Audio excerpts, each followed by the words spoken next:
ನಮಸ್ಕಾರ, ನೀವು ನೋಡ್ತಾ ಇದ್ದೀರಾ ಸುದ್ದಿ ಸಮಯ ನ್ಯೂಸ್ ಚಾನಲ್. ಇದು ಲೋಕಲ್ ಎಕ್ಸ್ಪ್ರೆಸ್. ನಾನು ಮಹಾರ್ದುಡ ಅಕೊಳಗಿ.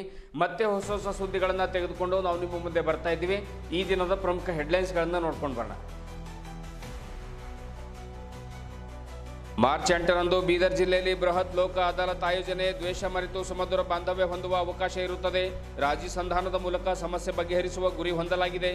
ನ್ಯಾಯಾಧೀಶ ಪ್ರಕಾಶ್ ಬನ್ಸೋಡೆ.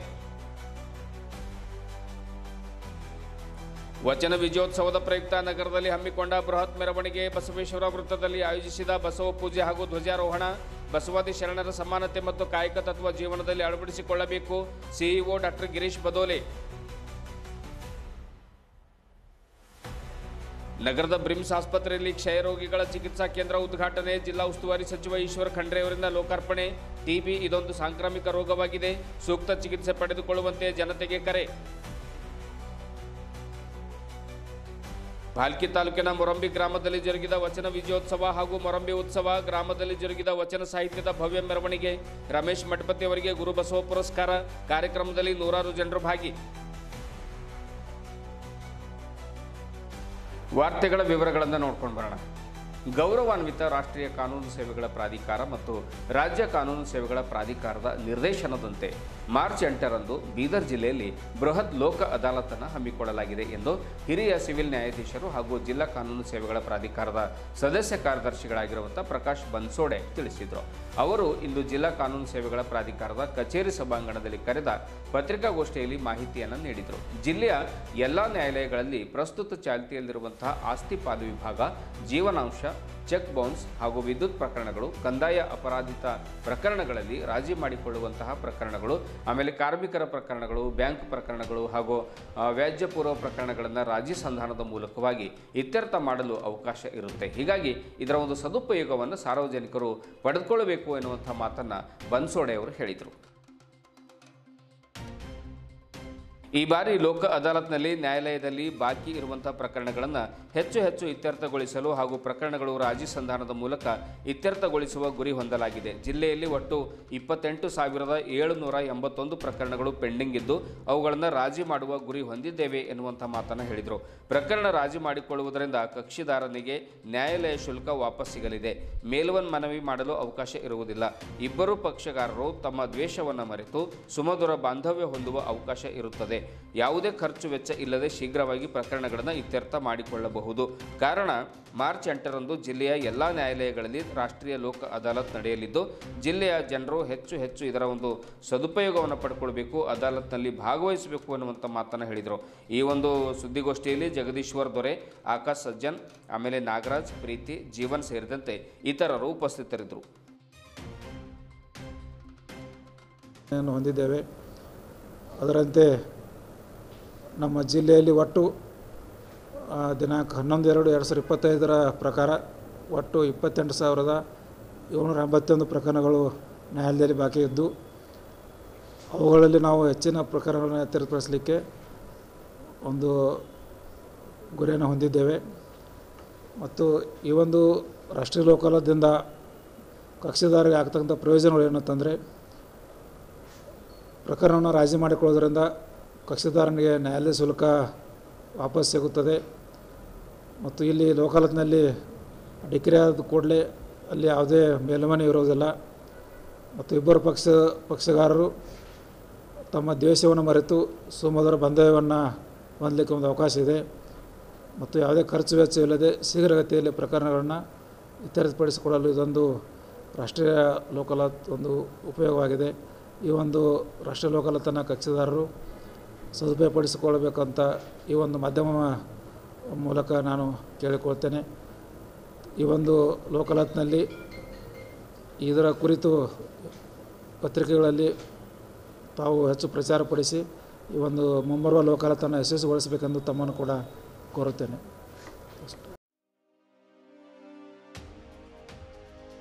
23ನೇ ವಚನ ವಿಜಯೋತ್ಸವದ 3ನೇ ದಿನವಾದ ಇಂದು ಚಿನ್ಮಯ ಜ್ಞಾನಿ ಚನ್ನಬಸವೇಶ್ವರರ ಸಂಸ್ಮರಣೆ ಪ್ರಯುಕ್ತವಾಗಿ ನಗರದ ಬಸವೇಶ್ವರ ವೃತ್ತದಿಂದ ಬೃಹತ್ ಮೆರವಣಿಗೆ ಜರುಗಿತು. ವಚನ ಸಾಹಿತ್ಯದ ಗ್ರಂಥಗಳನ್ನು ತಲೆ ಮೇಲೆ ಹೊತ್ತ ಶರಣ ಶರಣೆಯರು ಪಾಪನಾಶ ಹಿಂಭಾಗದ ಬಸವಗಿರಿವರೆಗೆ ಕಾಲು ನಡಿಗೆ ಮೂಲಕವಾಗಿ ಜಯಘೋಷಗಳೊಂದಿಗೆ ಬಸವ ಸ್ಮರಣೆಯೊಂದಿಗೆ ಸಾಗಿದ್ರು. ಮೆರವಣಿಗೆಗೆ ಚಾಲನೆಯನ್ನು ನೀಡಿದ ಜಿಲ್ಲಾ ಪಂಚಾಯತ್ ಮುಖ್ಯ ಕಾರ್ಯನಿರ್ವಹಣಾ ಅಧಿಕಾರಿಗಳಾಗಿರುವಂತಹ ಡಾಕ್ಟರ್ ಗಿರೀಶ್ ಬದೋಲೆ ಅವರು ಈ ಸಂದರ್ಭದಲ್ಲಿ ಮಾತನಾಡುತ್ತಾರೆ. 12ನೇ ಶತಮಾನದಲ್ಲಿ ಬಸವಾದಿ ಶರಣರು ಜಾತಿ ಭೇದವನ್ನು ಮಾಡದೆ ಎಲ್ಲರಿಗೂ ಸಮಾನತೆಯ ಸಂದೇಶವನ್ನು ಸಾರಿದ್ರು. ಮಹಿಳಾ ಸಮಾನತೆ, ಕಾಯಕ, ದಾಸೋಹ ಮತ್ತು ಸಾಮಾಜಿಕ ನ್ಯಾಯ ಎಲ್ಲರಿಗೂ ಕೂಡ ನೀಡಿದರು. ವಚನ ಸಾಹಿತ್ಯದ ಮೂಲಕ ಮನುಕುಲವನ್ನು ತಿದ್ದುವಂಥ ಕಾರ್ಯವನ್ನು ಬಸವಾದಿ ಶರಣರು ಮಾಡಿದರು. ವಚನಗಳ ಸಾರವನ್ನು ಸಂವಿಧಾನದಲ್ಲಿಯೂ ಕೂಡ ಅಳವಡಿಸಿಕೊಳ್ಳಲಾಗಿದೆ. ವಚನಗಳು ನಮ್ಮ ಜೀವನದಲ್ಲಿ ಅಳವಡಿಸಿಕೊಂಡ್ರೆ ಬದುಕು ಸಾರ್ಥಕ ಆಗುತ್ತೆ ಎನ್ನುವಂಥ ಮಾತನ್ನು ಕೂಡ ಹೇಳಿದರು. ಇದೇ ಸಂದರ್ಭದಲ್ಲಿ ಎಲ್ಲರಿಗೂ ಕೂಡ ವಚನ ಪಠಣ ಮಾಡಿಸುವ ಮೂಲಕವಾಗಿ ಗಮನ ಸೆಳೆದರು. ಬಸವ ಸೇವಾ ಪ್ರತಿಷ್ಠಾನದ ಪೂಜ್ಯ ಡಾಕ್ಟರ್ ಅಕ್ಕ ಗಂಗಾಂಬಿಕಾ ಅವರು ಮಾತನಾಡುತ್ತಾ ಬಸವಾದಿ ಶರಣರು ನೀಡಿದ ಸಂದೇಶಗಳನ್ನು ಪ್ರಚಾರ ಮತ್ತು ಪ್ರಸಾರಗೊಳಿಸುವ ನಿಟ್ಟಿನಲ್ಲಿ ಪ್ರತಿಷ್ಠಾನ ದುಡಿತಾ ಇದೆ. ಮತ್ತೆ ಬಸವ ಸೇವಾ ಪ್ರತಿಷ್ಠಾನವನ್ನು ಬೆಳೆಸುವ ಪ್ರಯತ್ನ ಎಲ್ಲರೂ ಸೇರಿ ಮಾಡೋಣ. ವಚನ ವಿಜಯೋತ್ಸವದ ಒಂದು ವೈಭವ ಮತ್ತೆ ಜಿಲ್ಲೆಯಲ್ಲಿ ಪಸರಿಸೋಣ ಎಂದು ಹೇಳಿದರು. ಇದೇ ವೇಳೆ ಹಲವಾರು ಮುಖಂಡರು ವಚನಗಳನ್ನು ಪಠಿಸಿದರು. ಬಿಳಿ ಬಣ್ಣದ ಉಡುಪುಗಳು, ತಲೆ ಮೇಲೆ ಬಿಳಿ ಟೋಪಿ, ಹೆಗಲ ಮೇಲೆ ಸ್ಕಾರ್ಫ್ಗಳು, ತಲೆ ಮೇಲೆ ವಚನ ಸಾಹಿತ್ಯದ ಗ್ರಂಥಗಳನ್ನು ಹೊತ್ತ ಮಹಿಳೆಯರು ಭಕ್ತಿಯಿಂದ ಸಾಗಿದ್ರು. ಇದೇ ವೇಳೆ ಶಟಸ್ಥಲ ಧ್ವಜಾರೋಹಣವನ್ನು ನೆರವೇರಿಸಲಾಯಿತು. ಕಾರ್ಯಕ್ರಮದಲ್ಲಿ ಹುಲಸೂರಿನ ಡಾಕ್ಟರ್ ಶಿವಾನಂದ ಸ್ವಾಮಿಗಳು, ಬಸವ ಧರ್ಮ ಪೀಠದ ಪೂಜ್ಯ ಗಂಗಾ ಮಾತಾಜಿಯವರು, ಪ್ರಮುಖರಾದ ಬಸವರಾಜ್ ಬುಳ್ಳ, ಸೋಮಶೇಖರ್ ಪಾಟೀಲ್ ಗಾದ್ಗಿ, ಜಯರಾಜ್ ಖಂಡ್ರೆ, ರಾಜೇಂದ್ರ ಗಂದ್ಗೆ, ಸುರೇಶ್ ಚನ್ಶೆಟ್ಟಿ, ದೀಪಕ್ ವಾಲಿ, ಬಸವರಾಜ್ ಧನ್ನೂರ್, ಡಾಕ್ಟರ್ ವಿಜಯಶ್ರೀ ಬಶೆಟ್ಟಿ ಸೇರಿದಂತೆ ಸಾವಿರಾರು ಜನರು ಪಾಲ್ಗೊಂಡಿದ್ದರು.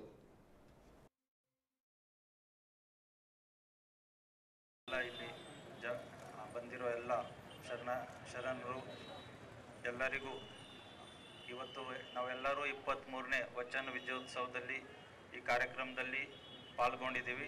ತುಂಬ ವಿಜೃಂಭಣೆಯಿಂದ ನಾವು ಈ ವರ್ಷ ಈ ಒಂದು ವಚನ ವಿಜಯೋತ್ಸವವನ್ನು ಹಮ್ಮಿಕೊಂಡಿದ್ದೀವಿ. ಈ ವಚನ ವಿಜಯೋತ್ಸವ ಅಂದರೆ ಇದು ಮನುಕುಲದ ಸಮಾಜದ ಒಂದು ವಿಜಯೋತ್ಸವ. ನಮ್ಮ ಬಸವಣ್ಣವರು 12ನೇ ಶತಮಾನದಲ್ಲಿ ಏನೇನು ನಮಗೆ ತತ್ವಗಳನ್ನು ವಚನಗಳನ್ನು ಸುಮಾರು 1590 ವಚನಗಳ ಮೂಲಕ ನಮ್ಮ ಮಾನವ ಸಮಾಜಕ್ಕೆ ವಿವಿಧ ತತ್ವಗಳನ್ನು ಅವರು ಹೇಳಿದರು. ಆ ತತ್ವಗಳನ್ನು ನಾವು ನಮ್ಮ ಸಂವಿಧಾನದಲ್ಲಿ ಕೂಡ ಅಳವಡಿಸಿದ್ದೀವಿ. ನಮ್ಮ ಸಂವಿಧಾನದ ಏನು ಹೇಳುತ್ತೆ? ನಮ್ಮ ಸಂವಿಧಾನ ಅಂದರೆ ಜಾತಿಯ ಸಮಾನತೆ ಇರಬಾರ್ದು, ಮಹಿಳೆ ಪುರುಷರ ಸಮಾನತೆ ಇರಬೇಕು, ಎಲ್ಲರಿಗೆ ಈಕ್ವಾಲಿಟಿ, ಸಮಾನತೆ, ಈಕ್ವಾಲಿಟಿ, ಲಿಬರ್ಟಿ, ಜಸ್ಟಿಸ್ ಎಲ್ಲ ನಮ್ಮ ಸಂವಿಧಾನದಲ್ಲಿ ಏನು ನಾವು ಅಳವಡಿಸಿದ್ದೀವಿ. ಅವರು ನಮ್ಮ ಬಸವಣ್ಣವರು 12ನೇ ಶತಮಾನದಲ್ಲೇ ಹೇಳಿದರು. ಅವರು ಅವಾಗ ಮೊದಲನೇ ಪಾರ್ಲಿಮೆಂಟ್ ಏನಂತೀವಿ, ವಿಶ್ವದ ಮೊದಲನೇ ಪಾರ್ಲಿಮೆಂಟ್ ಕೂಡ ಅವಾಗ ಅವ್ರು ಮಾಡಿದರು. ಸೊ ನಾವೆಲ್ಲರೂ ಇವತ್ತು ಬಸವಣ್ಣವರ ತತ್ವಗಳನ್ನು ನಮ್ಮ ನಿತ್ಯ ಜೀವನದಲ್ಲಿ ಅಳವಡಿಸಿ ಒಂದು ಸಮಾಜಕ್ಕೆ, ನಮ್ಮ ಎಲ್ಲ ಸಮಾಜಕ್ಕೆ ಒಳ್ಳೆಯದಾಗಕ್ಕೆ ನಾವು ಪ್ರಯತ್ನ ಪಡಬೇಕಂತ ಹೇಳುತ್ತಾ ನನ್ನ ಮಾತನ್ನು ಮುಗಿಸುತ್ತೇನೆ. ಧನ್ಯವಾದಗಳು. ಇನ್ನು ಮುಂದೆ ವಚನ ಪಠಣ. ಅವರ ಏನ್ ನೀವು ಕಾರ್ಯ ಮಾಡ್ತಾ ಇದ್ರಿ, ಬಸವಣ್ಣನವ್ರು ನೋಡ್ತಾ ಇದ್ದಾರೆ, ಅವರೇ ನಿಮ್ಗೆ ಆಶೀರ್ವಾದ ಮಾಡ್ತಾರೆ. ಅದಕ್ಕೆ ಮತ್ತೊಮ್ಮೆ ತಮಗೆಲ್ಲರಿಗೂ ಅನಂತ ಶರಣಾರ್ಥಿ. ಶರಣ ಬಂಧುಗಳೇ, ಇವತ್ತಿನ ದಿವಸ 12ನೇ ಶತಮಾನದಲ್ಲಿ ಜಗತ್ತು ಎಂದು ಕಂಡರಿಯದ, ಕೇಳರಿಯದ, ವಿಶ್ವ ವಿನೂತನವಾಗಿರ್ತಕ್ಕಂಥ ಕ್ರಾಂತಿ ಜರುಗಿತ್ತು. ಆ ಕ್ರಾಂತಿಯ ಒಂದು ಫಲ ಸ್ವರೂಪನೇ ಏನಂದ್ರೆ ಸ್ವಾತಂತ್ರ್ಯತೆ, ಸಮಾನತೆ, ಸರ್ವ ಮಾನವರು ಸಮಾನತೆ ಸಾರಿರ್ತಕ್ಕಂಥ ನೆಲ ಇಡೀ ಜಗತ್ತಿನಲ್ಲಿ ಎಲ್ಲಾದ್ರೂ ಇದ್ರೆ ಅದು ಬಸವ ಕಲ್ಯಾಣದಲ್ಲಿ. ಅಂತ ಒಂದು ಬಸವ ಕಲ್ಯಾಣದಲ್ಲಿ ಫಸ್ಟ್ ಪಾರ್ಲಿಮೆಂಟ್ ಅಂತಕ್ಕಂಥ ಅನುಭವ ಮಂಟಪವನ್ನು ಅಲ್ಲಿ ಸ್ಥಾಪನೆ ಮಾಡಿ, ಅನುಭವ ಮಂಟಪದ ಮೂಲಕ ವಚನ ಸಾಹಿತ್ಯ ಅಲ್ಲಿ ಹೊರಗೆ ಬಂತು. ಅಂತ ಒಂದು ವಚನ ಸಾಹಿತ್ಯ ಜಗ ಬದುಕಲು ಶರಣರು ವಚನ ಸಾಹಿತ್ಯವನ್ನು ಕೊಟ್ಟಿದ್ರು.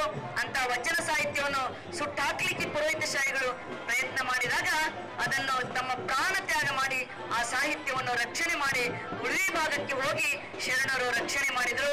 ಅಕ್ಕನಾಗಮ್ಮನವರ ನೇತೃತ್ವದಲ್ಲಿ ಅಲ್ಲಿ ಚನ್ನಬಸವಣ್ಣನವರು ಅಲ್ಲಿ ಹೋಗಿ ಅಲ್ಲಿ ಲಿಂಗೈಕ್ಯರಾಗ್ತಾ ಇದ್ರೆ ಅದಕ್ಕೆ ಚನ್ನಬಸವಣ್ಣವ್ರ ಲಿಂಗೈಕ್ಯ ದಿನ ಅದು ವಚನ ಸಾಹಿತ್ಯದ ಸಂರಕ್ಷಣಾ ದಿನ ಅಂತ ಇಲ್ಲಿ ಮಾಡ್ತಾ ಇದೀವಿ. ಅದನ್ನೇ ಬಸವ ಸೇವಾ ಪ್ರತಿಷ್ಠಾನ 2002ರಿಂದ ವಚನ ವಿಜಯೋತ್ಸವದಿಂದ ಪ್ರಾರಂಭ ಮಾಡಿ ಇಲ್ಲಿವರೆಗೆ 23ನೇ ವಚನ ವಿಜಯೋತ್ಸವ ಇಂದು ನಾವು ನೀವೆಲ್ಲ ಬಹಳ ಸಂಭ್ರಮದಿಂದ ಆಚರಣೆ ಮಾಡ್ತಾ ಇದ್ದೀವಿ. ಒಂದು ನಡುವೆ ಯಾವುದ್ಯಾವುದೋ ಕಾರಣಕ್ಕ ಅದು ಸಂಕ್ಷಿಪ್ತಗೊಂಡಿತ್ತು. ಆದ್ರೆ ಮತ್ತೆ ಈ ಸಲ ಎಲ್ಲಾ ಬಸವಪ್ಪರ ಸಂಘಟನೆಗಳು ಮತ್ತು ಎಲ್ಲರೂ, ಅದರಲ್ಲಿ ವಿಶೇಷವಾಗಿ ಬೀದರ್ ಜಿಲ್ಲೆ, ಕಲ್ಯಾಣ ಕರ್ನಾಟಕದ ಭಾಗದ ಎಲ್ಲ ಜನಮನದಲ್ಲಿ ಏನ್ ಭಾವ ಇತ್ತು ಅಂದ್ರೆ, ಈ ಕಾರ್ಯಕ್ರಮ ನಾವು ಹೋಗೋದು ಮುಖ್ಯ ಅಲ್ಲ, ಆದ್ರೆ ಈ ಒಂದು ವಚನ ವಿಜಯೋತ್ಸವ ಬಸವ ಸೇವಾ ಪ್ರತಿಷ್ಠಾನ ಸಂಸ್ಥೆ ಮತ್ತೆ ಬೆಳೆಸಬೇಕು, ಆ ಬೆಳೆಸೋದ್ರ ಮೂಲಕ ಬಸವ ತತ್ವ ಬೆಳೆಸಬೇಕು ಅಂತಕ್ಕಂಥ ಉದ್ದೇಶ ಸರ್ವರ ಮನದಲ್ಲಿಯೂ ಕೂಡ ಅಲ್ಲಿದ್ದು ಅದನ್ನ ನಾವು ಕಂಡು ಬರ್ತಾ ಇದೆ. ಅದಕ್ಕೆ ನಿಮ್ಮೆಲ್ಲರ ಒಂದು ಹಾರೈಕೆಯಿಂದ ಮತ್ತೆ ಈ ವಚನ ವಿಜಯೋತ್ಸವ ಮತ್ತೆ ಬೆಳೀತಾ ಇದೆ. ಅದಕ್ಕೆ ವಚನ ವಿಜಯೋತ್ಸವ ಕಾರ್ಯಕ್ರಮ ಅಂದ್ರೆ ಅದು ಬಸವ ತತ್ವದ ಬೆಳವಣಿಗೆಯ ಕಾರ್ಯಕ್ರಮ. ಅದಕ್ಕಿಂತ ಒಂದು ಕಾರ್ಯಕ್ರಮಕ್ಕೆ ತಾವೆಲ್ಲರೂ ಪೂಜ್ಯರು ಆಗಮಿಸಿದ್ದಾರೆ. ಮತ್ತೆ ವಿಶೇಷವಾಗಿ ನಮ್ಮ CS ಅವರು ಶರಣರಾಗಿರ್ತಕ್ಕಂಥ ಗಿರೀಶ್ ಬದೋಲೆ ಅವರು ಈ ಒಂದು ಕಾರ್ಯಕ್ರಮದ ವಚನ ಪಠಣ ಮಾಡುವುದರ ಮೂಲಕ ಅವರು ಉದ್ಘಾಟನೆಯನ್ನು ಮಾಡೋರಿದ್ದಾರೆ. ಅದಕ್ಕೆ ಅವರಿಗೂ ಕೂಡ ನಾನು ಅನಂತ ಶರಣಗಳನ್ನು ಸಲ್ಲಿಸುತ್ತಾ, ಮತ್ತೆಲ್ಲಾ ಹಳ್ಳಿಗಳಿಂದ ಜ್ಯೋತಿಯನ್ನು ತೆಗೆದುಕೊಂಡು ಬಂದಿರತಕ್ಕಂಥ ತಮಗೆಲ್ಲರಿಗೂ ನಾನು ಅನಂತ ಶರಣಾರ್ಥಿಯನ್ನು ಸಲ್ಲಿಸ್ತಾ ಇದ್ದೇನೆ. ಪ್ರಾಸ್ತಾವಿಕ ಮಾತನಾಡಿದಂಥ ಪೂಜ್ಯರಿಗೆ ಸುಮಾರು 50 ಲಕ್ಷ ರೂಪಾಯಿ ವೆಚ್ಚದಲ್ಲಿ ನಗರದ ಬ್ರಿಮ್ಸ್ ಆಸ್ಪತ್ರೆಯಲ್ಲಿ ಕ್ಷಯ ರೋಗಿಗಳ ಚಿಕಿತ್ಸಾ ಕೇಂದ್ರವನ್ನು ಅರಣ್ಯ ಜೀವಿಶಾಸ್ತ್ರ, ಪರಿಸರ ಹಾಗೂ ಬೀದರ್ ಜಿಲ್ಲಾ ಉಸ್ತುವಾರಿ ಸಚಿವರಾದ ಈಶ್ವರ್ ಖಂಡ್ರೆ ಅವರು ಉದ್ಘಾಟನೆ ಮಾಡಿದರು. ಬಳಿಕ ಮಾತನಾಡಿರುವಂಥ ಅವರು, TB ಎನ್ನುವಂಥದ್ದು ಇದೊಂದು ಸಾಂಕ್ರಾಮಿಕ ರೋಗ, ಸೂಕ್ತ ಚಿಕಿತ್ಸೆಯನ್ನು ಪಡ್ಕೊಂಡ್ರೆ ಬಹಳ ಬೇಗ ಗುಣಮುಖ ಆಗಬಹುದು ಅನ್ನುವಂಥ ಮಾತನ್ನು ಹೇಳ್ತಾರೆ. ಭಾರತದಲ್ಲಿ TB ರೋಗ ಸಾಕಷ್ಟು ಜನರಿಗಿದೆ, ಹೀಗಾಗಿ ಜಿಲ್ಲೆಯಲ್ಲಿ ಕ್ಷಯ ರೋಗಿಗಳ ಸಂಖ್ಯೆ ಕಡಿಮೆ ಮಾಡಲೆಂದೇ ವಿಶೇಷವಾಗಿ ಬ್ರಿಮ್ಸ್ ಆಸ್ಪತ್ರೆಯ ಆವರಣದಲ್ಲಿ ಪ್ರತ್ಯೇಕವಾಗಿ ಚಿಕಿತ್ಸಾ ಕೇಂದ್ರವನ್ನು ಆರಂಭ ಮಾಡಲಾಗಿದೆ. ವೈದ್ಯರು ಕೂಡ ಮನೆ ಮನೆಗೆ ಹೋಗಿ ರೋಗವನ್ನು ಪತ್ತೆ ಹಚ್ಚಿ ಸೂಕ್ತ ಚಿಕಿತ್ಸೆಯನ್ನು ನೀಡುವಂತಹ ಪ್ರಯತ್ನ ಮಾಡಬೇಕು, ರೋಗವನ್ನು ಗುಣಮುಖ ಮಾಡುವಂಥ ಪ್ರಯತ್ನ ಮಾಡಬೇಕು. ಸಾರ್ವಜನಿಕರು ಕೂಡ TB ಒಂದು ರೋಗದ ಬಗ್ಗೆ ನಿರ್ಲಕ್ಷ್ಯವನ್ನು ಮಾಡದೆ ಈ ಒಂದು ಚಿಕಿತ್ಸೆಯನ್ನು ಪಡೆದುಕೊಂಡು ಈ ಕೇಂದ್ರದ ಸದುಪಯೋಗ ಪಡ್ಕೊಳ್ಬೇಕು ಎನ್ನುವಂಥ ಮಾತನ್ನು ಕೂಡ ಈಶ್ವರ್ ಖಂಡ್ರೆ ಹೇಳಿದರು. ಇನ್ನು ಅಲಿಯಂಬರ್ನಲ್ಲಿ ನಡೆದ ಕಿತ್ತೂರು ರಾಣಿ ಚೆನ್ನಮ್ಮ ವಸತಿ ಶಾಲೆಯ ಉದ್ಘಾಟನೆಯನ್ನು ಕೂಡ ಸಚಿವ ಈಶ್ವರ್ ಖಂಡ್ರೆ ನೆರವೇರಿಸಿದರು. ಸುಮಾರು 25 ಕೋಟಿ ರೂಪಾಯಿ ವೆಚ್ಚದಲ್ಲಿ ನಿರ್ಮಾಣ ಮಾಡಲಾಗಿದ್ದು, ಸೂಕ್ತ ವಸತಿ ವ್ಯವಸ್ಥೆ, ಪೀಠೋಪಕರಣ, ಪಾಠೋಪಕರಣ, ಕುಡಿಯುವ ನೀರು, ಆಟದ ಮೈದಾನ ಸೇರಿದಂತೆ ಸುಸಜ್ಜಿತವಾದ ಮೂಲಭೂತ ಸೌಕರ್ಯ ಇಲ್ಲಿ ನೀಡಲಾಗಿದೆ. ವಸತಿ ವಂಚಿತ ಮಕ್ಕಳಿಗೆ ಉತ್ಕೃಷ್ಟವಾದ ಶಿಕ್ಷಣವನ್ನು ನೀಡಲಿಕ್ಕೆ ಈ ಶಾಲೆ ಅನುಕೂಲವಾಗಿದೆ. ಮಕ್ಕಳು ಇದರ ಸದುಪಯೋಗ ಪಡೆದುಕೊಳ್ಳಬೇಕೆಂದು ಕೂಡ ಸಚಿವ ಈಶ್ವರ್ ಖಂಡ್ರೆ ಹೇಳಿದರು. ಇದೇ ವೇಳೆ ಪೌರಾಡಳಿತ ಸಚಿವ ರಹೀಂ ಖಾನ್, ಜಿಲ್ಲಾಧಿಕಾರಿಗಳಾದ ಶಿಲ್ಪಾ ಶರ್ಮಾ, ಜಿಲ್ಲಾ ಪಂಚಾಯತ್ ಮುಖ್ಯ ಕಾರ್ಯನಿರ್ವಹಣಾಧಿಕಾರಿಗಳಾಗಿರುವಂಥ ಡಾಕ್ಟರ್ ಗಿರೀಶ್ ಬದೋಲೆ, ಆಮೇಲೆ ನಗರಸಭೆ ಅಧ್ಯಕ್ಷ ಮೊಹಮ್ಮದ್ ಗೌಸೋದ್ದೀನ್ ಸೇರಿದಂತೆ ಒಂದು ಕಿತ್ತೂರು ರಾಣಿ ಚೆನ್ನಮ್ಮ ಶಾಲೆಯ ಒಂದು ಸಿಬ್ಬಂದಿ ವರ್ಗದವರು, ಬೋಧಕೇತರ ಸಿಬ್ಬಂದಿ ವರ್ಗದವರು ಹಾಜರಿದ್ದರು. ಈಗಾಗಲೇ ಏನು ಬಾಡಿಗೆ ಒಂದು ಕಟ್ಟಡದಲ್ಲಿ ಕಿತ್ತೂರು ರಾಣಿ ಚೆನ್ನಮ್ಮ ವಸತಿ ಶಾಲೆ ನಡೀತಾ ಇದೆ, ಅದನ್ನು ಶೀಘ್ರವೇ ಅಲಿಯಂಬರ್ನಲ್ಲಿ ನೂತನವಾಗಿ ಉದ್ಘಾಟನೆ ಮಾಡಲಾಗಿರುವಂಥ ಈ ಒಂದು ಶಾಲೆಗೆ ಬೇಗ ಒಂದು ಶಿಕ್ಷಕರು ಸ್ಥಳಾಂತರ ಮಾಡಬೇಕು, ಮಕ್ಕಳಿಗೆ ಒಳ್ಳೆಯ ಶಿಕ್ಷಣವನ್ನು ನೀಡಬೇಕು ಎನ್ನುವಂತಹ ಕಳಕಳಿಯ ಮಾತುಗಳನ್ನು ಖಂಡ್ರೆ ಹೇಳಿದರು.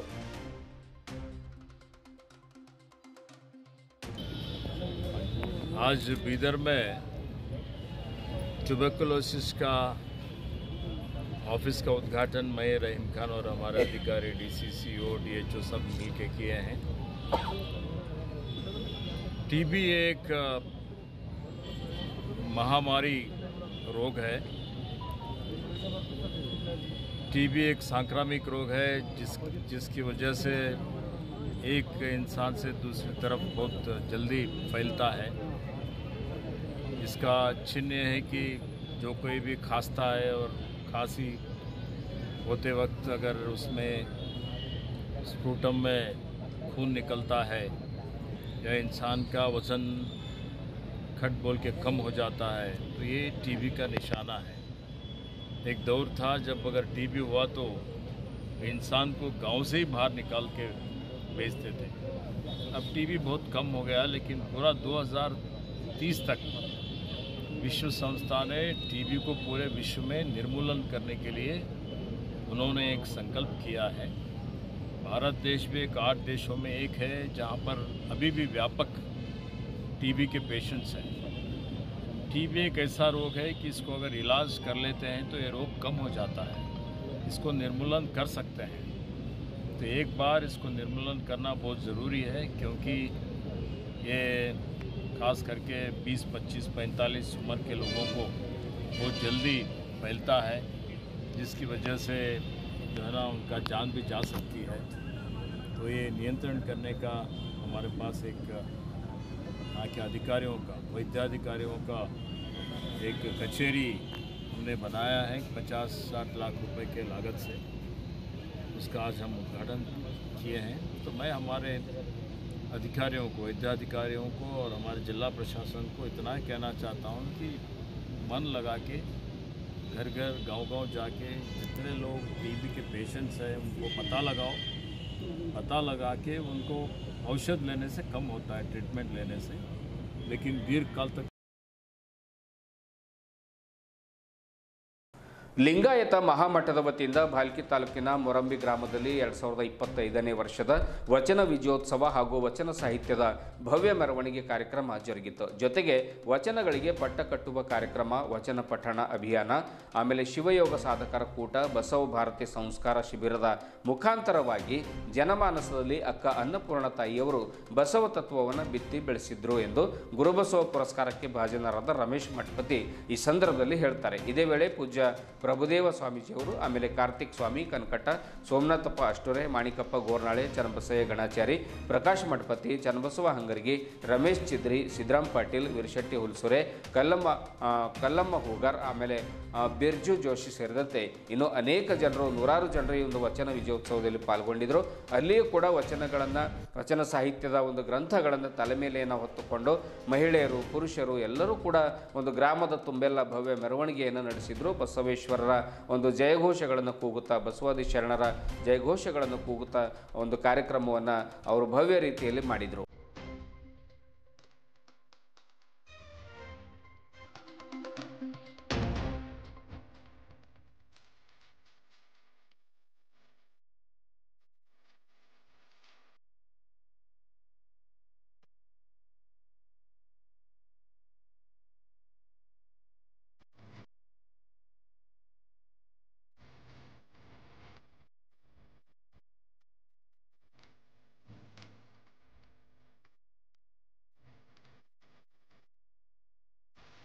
ಇದುವರೆಗೂ ಸುದ್ದಿ ಕೊಟ್ಟಿರುವ ನಾನು ಮಹರ್ದು ಡಾಕಳಗಿ. ಮತ್ತೆ ಮುಂದಿನ ವಾರ್ತೆಗಳೊಂದಿಗೆ ಭೇಟಿಯಾಗೋಣ. ವಂದನೆಗಳು.